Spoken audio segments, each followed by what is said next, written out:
Assalamualaikum dan salam sejahtera. Utama TVS 20 Januari 2021. Anda bersama saya Lukman Muhammad. Dan saya Priscilla John, ikuti berita ini. Kesemua buaya yang berjaya diburu beberapa hari lepas merupakan buaya betina. Oleh yang demikian, pasukan pemburu buaya Semarahan menyasarkan untuk memburu buaya jantan yang dikatakan pemangsa. Kata Ketua Pasukan Wan Mazlan Wan Mazian, oleh kerana gagal menyasarkan buaya jantan, mereka akan meneruskan operasi memburu sehingga hujung minggu ini. Ekoran kesemua yang ditangkap adalah buaya betina. Kami siasat nugget yang makan orang tu lagi. Yang oleh kami semua perempuan lah, tidak boleh laki-laki. Yang makan tu laki-laki lah, tidak ada perempuan. Mungkin hujung minggu tu, hari minggu tu habis. Sebab orang kampung target nang mau biar dapat lah. Tambahnya, pihak mereka akan menggerakkan pasukan pemburu di sekitar Sungai Meranik. Dah memang sungai tu aja daripada mau tuang sampai ke Meranik tu. Dari kampung sampai kampung Pinang lah yang target kami. Dah kami ada jumpa yang besar lah. Besar ni? Kurang lebih dalam 16-17 kaki. Untuk rekod, operasi pemburuan yang diaktifkan sejak Isnin lalu telah membuahkan hasil dengan tangkapan sebanyak 6 ekor buaya betina dengan menggunakan umpan itik bagi menarik perhatian reptilia berkenaan. Usaha memburu buaya yang dikatakan membaham mangsa Azian Azhar pada 12 Januari lalu diteruskan oleh pasukan pemburu buaya Kota Semarahan, dan saya juga difahamkan usaha ini akan diteruskan sehingga hujung minggu ini, dan pada hari ini saya juga telah mengikuti pasukan ini menyusuri Sungai Meranik bagi mengesan buaya tersebut, dan mereka menyasarkan untuk memburu kira-kira 5 ekor lagi buaya di sekitar Sungai Meranik. Laporan Akmal Saleh bersama juru kamera Awang Azmel untuk TVS. Sementara itu, Ahli Dewan Undangan Negeri Muara Tuang, Dato' Idris Buang, mencadangkan agar buaya-buaya di kawasan berkenaan dipasang cip pengesan. Ini katanya bagi memudahkan serta memberi maklumat di mana buaya itu bermigrasi. Dan buaya-buaya tertentu yang tak boleh dibunuh sewenang-wenangnya, dibubuh pengesan ya, atau homing device lah yang dapat memberi isyarat kepada kita seperti mana GPS ya, untuk kita lihat bagaimana dia migrate dari satu tempat ke satu. Tambahnya, buaya ini juga akan ditempatkan di satu zon khas yang diwartakan di mana mereka dipelihara dengan baik. Jika berpandukan prosedur operasi standard SOP, Sarawak Forestry Corporation SFC katanya, reptilia ini diwartakan sebagai haiwan terlindung. Ekoran populasinya semakin bertambah, Idris turut mencadangkan buaya-buaya yang diburu dapat dijadikan sebagai produk ekspor makanan eksotik di negara luar. Buat satu industri kulit dan daging buaya ni, kalau dapat yang buaya yang anak-anak buaya. Jadi kita mempunyai maklumat di Australia, di Filipina dan juga di Sabah sendiri, Beaufort. Ada industri ni dibuat dan kita diberitahulah, okey, pasaran kulit ni begitu mahal. Antara lain, beliau mahu pasukan pemburu buaya Sarawak diserap dalam satu badan bertauliah mengikut undang-undang dan mempunyai lesen penuh daripada SFC. Semarahan Coral Hunters, saya rasa sekarang ni dia ni ditubuh oleh pusat khidmat kita di bawah 2 jawatankuasa, jawatankuasa kebajikan, jawatankuasa produktiviti dan jawatankuasa riadah, belia sukan dan riadah. Jadi kita mengkoopkan ya, ahli-ahli daripada orang kampung yang mempunyai pengalaman mengenai buaya dan pakar-pakar penembak yang ada lesen daripada SFC. Sungai Sarawak sering dikatakan lubuk buaya dan dianggap sebagai binatang yang mengancam keselamatan masyarakat. Bagaimanapun, spesies berkenaan merupakan haiwan yang perlu dilindungi.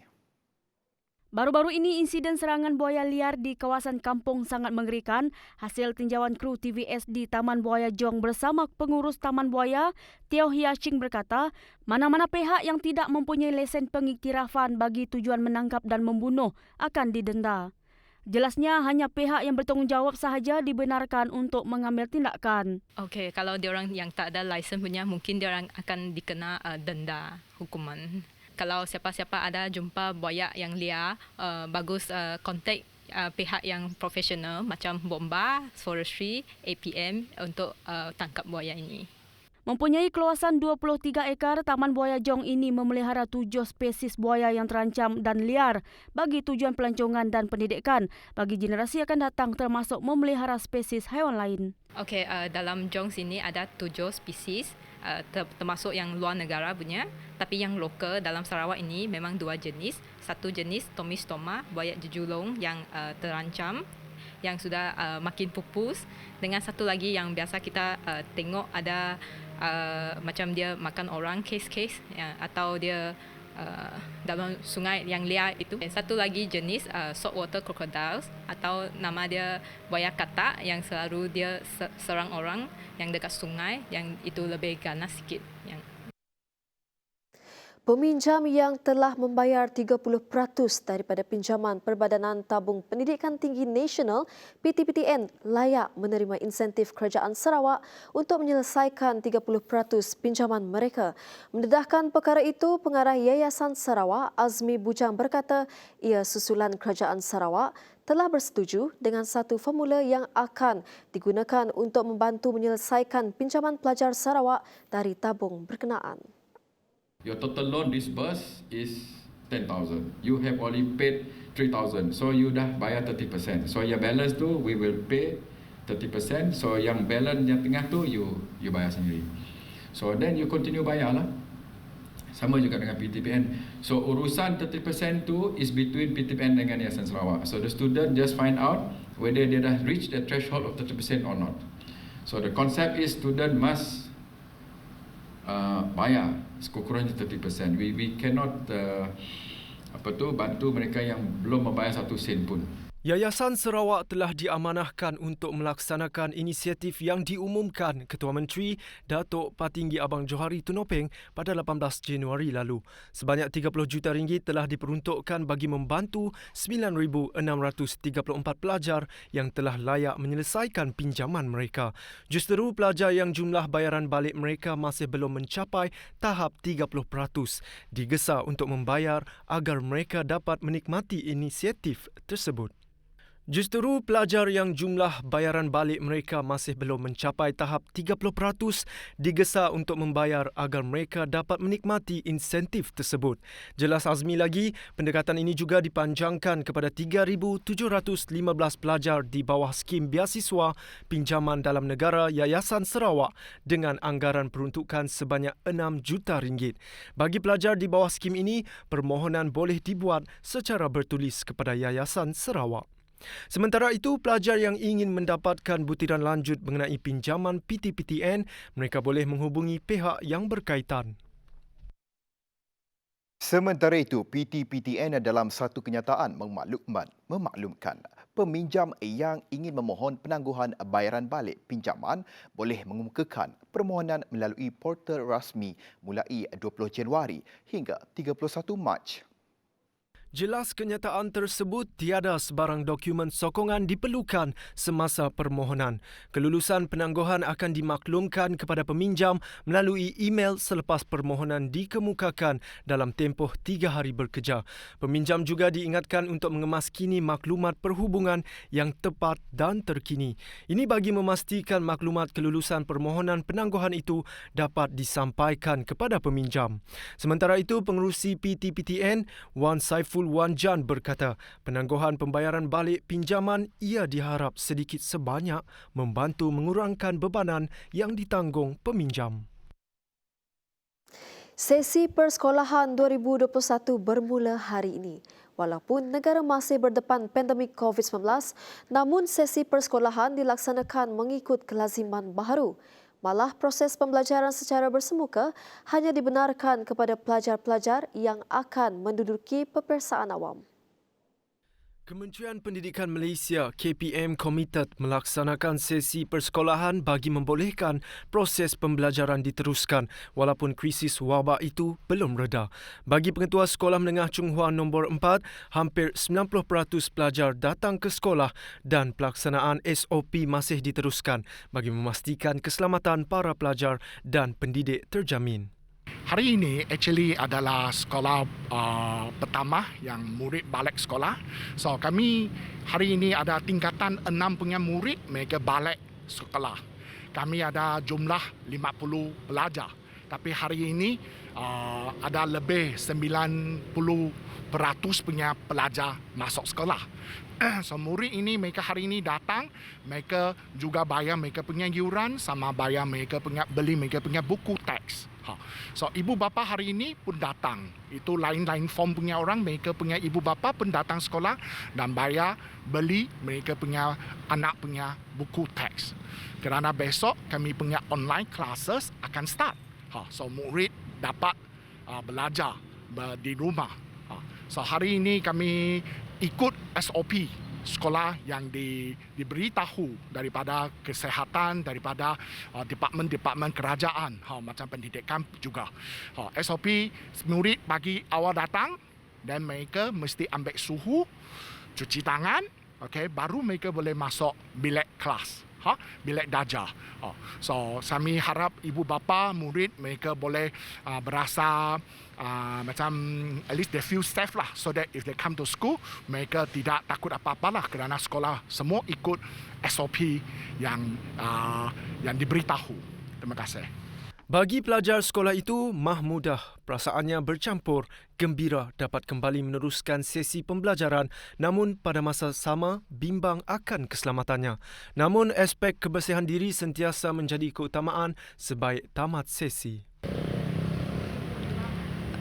My feelings for today is scared and nervous because the corona is getting worse and we don't know when it'll end. So yeah, and also I'm worried about my family members because if I have it, my family members also have it. So I always, whenever I go back home, I always clean myself, take off my clothes and immediately take a shower, and then I do my normal daily routine. So yeah. Okay. Sesi pembelajaran dan pengajaran secara bersemuka hanya dibenarkan bagi calon-calon yang mengambil peperiksaan awam, manakala pelajar lain menjalani pembelajaran dari rumah yang bermula Selasa secara atas talian. Sistem pembelajaran ini memerlukan sokongan semua pihak termasuk para guru dan ibu bapa bagi memastikan keselamatan dan penjarakan sosial dapat diamalkan secara penuh. Pelaksanaan komprehensif ini diharap dapat memperkasa pendidikan digital negara dan pada masa sama kerajaan perlu menumpukan kepada meningkatkan akses internet dan pemilikan peranti murid sekolah di seluruh negara. Sementara itu, hari pertama persekolahan di SMK Petra Jaya bertukar tragedi apabila salah seorang pelajar tingkatan 5 terjatuh dari tingkat 3 bangunan sekolah berkenaan. Insiden itu dipercayai berlaku sekitar jam 6.45 pagi Isnin ketika pelajar berkenaan berada berhampiran bilik kelasnya. Mangsa berusia 17 tahun dari Petra Jaya itu kemudian dikejarkan ke Hospital Umum Sarawak. Keadaan mangsa dilaporkan stabil yang kini masih menerima rawatan di zon merah hospital tersebut. Semasa tinjauan kru TVS di sekolah tersebut, turut kelihatan petugas forensik polis menjalankan siasatan di lokasi mangsa terjatuh. Sementara itu, Ketua Polis Daerah Kuching Asisten Komisioner Awang Din Awang Gani mengesahkan kejadian itu.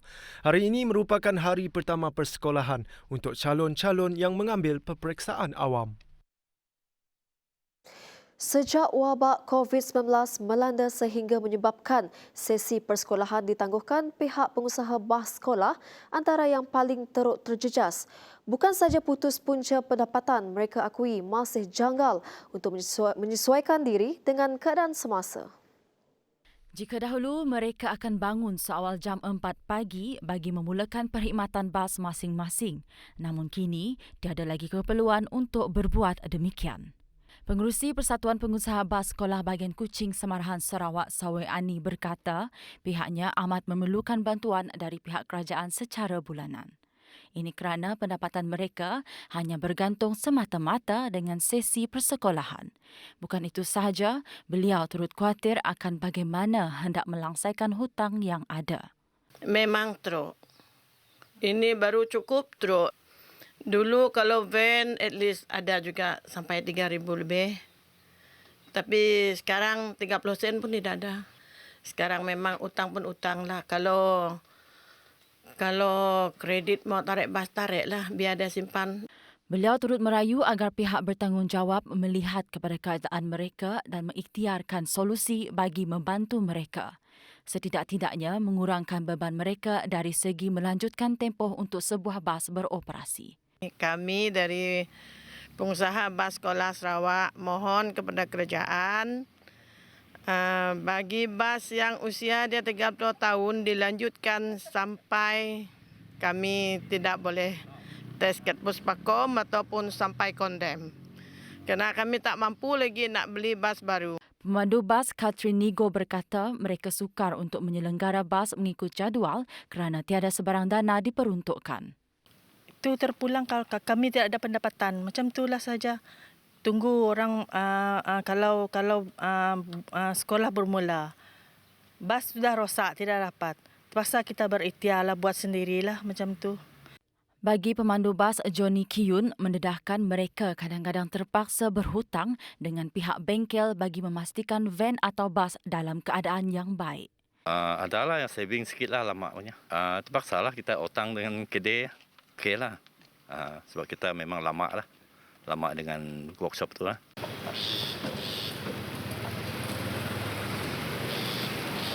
Jika dahulu pada saat ini mereka lah yang paling sibuk membawa pelajar dari rumah ke sekolah dan sebaliknya. Namun hari ini mereka hanya mampu memerhati bas mereka tanpa ada kepastian bila boleh keluar kembali, bila boleh membawa pelajar ke sekolah dan mengaut sedikit rezeki demi kelangsungan hidup. Sekian laporan Odin kita ni bersama jurukamera Muhammad Gusti untuk TVS Kuching. Kita bertemu kembali. Sarawak memperuntukkan sebanyak 5.1 juta ringgit bagi menyediakan bekalan makanan kepada 73,000 ketua isi rumah KIR di bahagian Sibu yang terjejas susulan pelaksanaan Perintah Kawalan Pergerakan PKP sejak 16 Januari lalu. Timbalan Ketua Menteri Datuk Amar Awang Tengah Ali Hassan berkata pengagihan itu merangkumi 3 daerah iaitu Sibu, Selangau dan Karawit serta 11 kawasan Dewan Undangan Negeri. Sebanyak 5.1 juta. Dan kita berucapkan terima kasih kepada Yang Amat Berhormat Ketua Menteri kita atas keprihatinan beliau.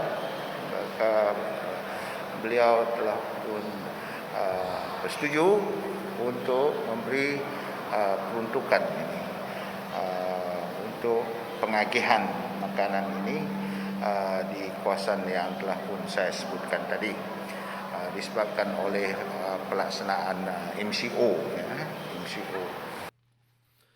Beliau yang juga pengerusi jawatan kuasa kecil bekalan makanan peruntukan bagi pembelian bahan makanan asas telah disalurkan kepada jawatan kuasa pengurusan bencana bahagian Sibu bagi tujuan berkenaan.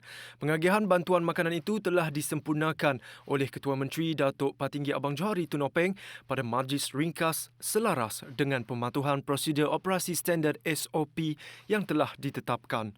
Terdahulu, jawatan kuasa pengurusan bencana negeri Sarawak telah mengisytiharkan Perintah Kawalan Pergerakan PKP di Sibu berikutan peningkatan kes yang tinggi dikesan di daerah tersebut yang akan dilaksanakan sehingga 29 Januari ini. Sarawak mencatatkan 203 kes positif baru COVID-19 pada Rabu yang dikesan di 11 daerah. Daerah Sibu terus rekod jumlah tertinggi kes dengan 120 kes, manakala Kanawit 43 kes. Sementara di Kuching 12 kes, Betong 8 kes, Bintulu dan Samarahan 5 kes, Miri, Dalat, Kapit, Serian dan Pakan masing-masing 1 kes. Ini menjadikan jumlah keseluruhan kes positif COVID-19 di Sarawak meningkat kepada 2,570 kes. Setakat ini masih terdapat 8 kluster yang masih aktif di Sarawak. Antaranya kluster Rakut, kluster Jelita, kluster Pasai, kluster Bukit Sekubong, kluster Kranji Tabuan, kluster Stutong, kluster Bah Sayap dan kluster Mador. Daerah Kanawit kini berstatus merah setelah merekodkan 73 kes jangkitan tempatan dikesan dalam tempoh 14 hari yang lepas, sekaligus menjadikan 5 zon merah di Sarawak setakat ini. Isu pandemik COVID-19 masih lagi belum reda. Malah jumlah kes harian dilihat tidak konsisten. Namun naik atau turun kes jumlah kes, persoalannya sejauh mana tahap kesedaran awam mengenai bahaya wabak ini. Kita akan bersama Odlin Keterni di lokasi bagi mendapatkan respon mengenai tahap kesedaran awam terhadap pandemik COVID-19. Terima kasih Lukman dan Priscilla di studio. Baik, sekarang saya berada di sebuah pusat beli belah di Kuching bagi mendapatkan reaksi awam berkaitan tindakan mereka sendiri dalam membendung penularan wabak COVID-19. Baik, kita mulakan. Kak, boleh saya tanya apa tindakan kakak sendiri dalam membendung wabak pandemik COVID-19? Okey, bagi saya lebih afdal jika kita memasak sendiri di rumah. Bagi saya akan beli barang basah dekat rumah, dekat kedai supermarket. Lepas itu saya akan masak sendiri dekat rumah daripada beli dekat luar tapau. Okey. Baik, terima kasih Kak. Okay. Sekarang kita akan bersama dengan seorang lagi orang awam. Baik, Kak, boleh tak saya nak tanya macam mana tindakan kakak sendiri dalam membendung penularan wabak COVID-19? Bagi kami akan selalu keluar, bukan sekali keluar sekali untuk beli barang lah sekali semuanya. Daripada keluar, asyik-asyik keluar temu dengan orang awam, kontak orang empat semua macam mana. Okay, baik Kak, terima kasih Kak. Rata-rata orang ramai faham dan tahu akan tanggungjawab masing-masing dalam membendung wabak pandemik COVID-19 ini. Sekian laporan Odlin Keterni bersama juru kamera Awang Azmel untuk TVS Kuching. Terima kasih Odlin Keterni bagi perkongsian tersebut. Kita ke perkembangan seterusnya. Jumlah mangsa banjir di negeri Sarawak menurun susulan penutupan semua pusat pemindahan sementara PPS. Secara keseluruhan di negeri Sarawak, terdapat 59 pusat pemindahan sementara PPS di 6 daerah iaitu Kuching, Bau, Semarahan, Simunjan, Serian dan Miri. Jumlah keseluruhan mangsa di Sarawak adalah sebanyak 4,781 orang daripada 1,273 keluarga. Di daerah Kuching sahaja terdapat 24 buah PPS dengan keseluruhan mangsa 2,419 dari 663 keluarga. Di daerah Bau terdapat 16 buah PPS, Serian 10, Samarahan 5, manakala Miri dan Simunjan masing-masing 2 buah. Pusat pemindahan sementara dibuka pada 12 Januari 2021 lepas. Pembelian minyak masak pek Polybag 1 kg kini dihadkan sebanyak 3 unit per transaksi untuk setiap pelanggan. Kementerian Perdagangan Dalam Negeri dan Hal Ehwal Pengguna KPDNHEP berkata, kebenaran penetapan had pembelian tersebut berkuat kuasa pada 19 Januari 2021. Kata pengarah penguatkuasa bahagian penguatkuasa KPDNHEP Putrajaya, Azman Adam, ianya bertujuan untuk memastikan lebih ramai pengguna berpeluang memperoleh bekalan minyak masak yang diberikan subsidi kerajaan. Justeru penjual runcit diingatkan untuk menjual minyak masak berkenaan harga yang ditetapkan iaitu RM2.50 sekilogram. Bagaimanapun, tiada had pembelian perlu dikenakan ke atas minyak masak bukan dalam pek polybag 1 kilogram. Menurut beliau lagi, minyak masak dalam bungkusan polybag 1 kilogram merupakan barang kawalan yang diberikan subsidi di bawah program Skim Rasionalisasi Harga Minyak Masak. Peruntukan geran projek khas berjumlah RM200,000 oleh Perdana Menteri telah disalurkan kepada kawasan Dewan Undangan Negeri Dun Kabong. Ahli Dewan Undangan Negeri Adun Kabong, Muhammad Sheikh Kadir, berkata peruntukan RM200,000 itu akan disambungkan kepada persatuan, pertubuhan dan kelab bagi menjalankan aktiviti mereka. Pada 19 Januari 2021, Pegawai Khas Adun Kabong, Nur Elfi Amir yang mewakili Cik Kadir telah menyerahkan cek peruntukan geran projek terima. Cik Kadir berkata beliau berterima kasih kepada Perdana Menteri di atas sumbangan peruntukan kepada Dun Kabong. Projek pembinaan Stadium Mini Kompleks Sukan dan Integrasi Sarike kini telah siap 50%. Proses penambahbaikan itu berjalan lancar mengikut jadual yang ditetapkan. Menteri Muda Perancangan Bandar, Pentadbiran Tanah dan Alam Sekitar Sarawak, Datuk Len Talif Saleh berkata, pembinaan pentas tertutup juga giat dijalankan pada ketika ini yang dijangka siap dalam tempoh 3 bulan. Antara lain, beberapa perancangan turut dicadang termasuk membina stadium tertutup mini yang akan menempatkan gelanggang petong dan sepak takraw. Menurut Ahli Dewan Undangan Negeri Kuala Rajang itu, Taman Selera Baji Jaya yang sedang dinaik taraf akan dilengkapi dengan pentas, lampu limpah dan tapak niaga. Tempat berkenaan dicadangkan sebagai dataran Sarike yang bakal menjadi tumpuan komuniti, khususnya golongan belia untuk melakukan aktiviti riadah dan perniagaan apabila ia siap sepenuhnya kelak. 2 kemalangan maut dilaporkan dalam tempoh 24 jam di 2 lokasi berasingan di Sarawak, iaitu di Lawas dan juga di Serian. Dalam kejadian di Lawas, seorang penolong pegawai Jabatan Sukarelawan Malaysia, RELA, terkorban apabila motosikal ditunggangnya terlibat dalam kemalangan dengan sebuah kereta di kilometer 1 Jalan Punang, Kuala Lawas pada Rabu. Menurut Ketua Polis Daerah Lawas, DSP Roslan Leman, ketika kemalangan berlaku mangsa dalam perjalanan dari arah Punang menuju ke Bandar Lawas. Mangsa yang mengalami kecederaan parah di kepala disahkan meninggal dunia di lokasi kejadian. Manakala satu lagi kemalangan berlaku di kilometer 60 Jalan Kuching Sri Aman di Serian pada Selasa yang telah meragut nyawa seorang lelaki berusia 30-an selepas motosikal ditunggangnya dipercayai hilang kawalan. Ketua Jabatan Siasatan dan Penguatkuasaan Trafik Sarawak, Superintendent Alexon Nagacabu berkata, semasa kejadian mangsa menunggang motosikal bersendirian dari Bandar Serian menuju ke arah Sri Aman kira-kira jam 9.50 malam. Kedua-dua kes tersebut disiasat di bawah Seksyen 41-1 Akta Pengangkutan Jalan 1987. Baiklah, sekian saja laporan TVS buat masa ini. Teruskan kesetiaan anda bersama kami. Saya Priscilla John. Dan saya Lukman Muhammad. Salam hormat dan selamat malam.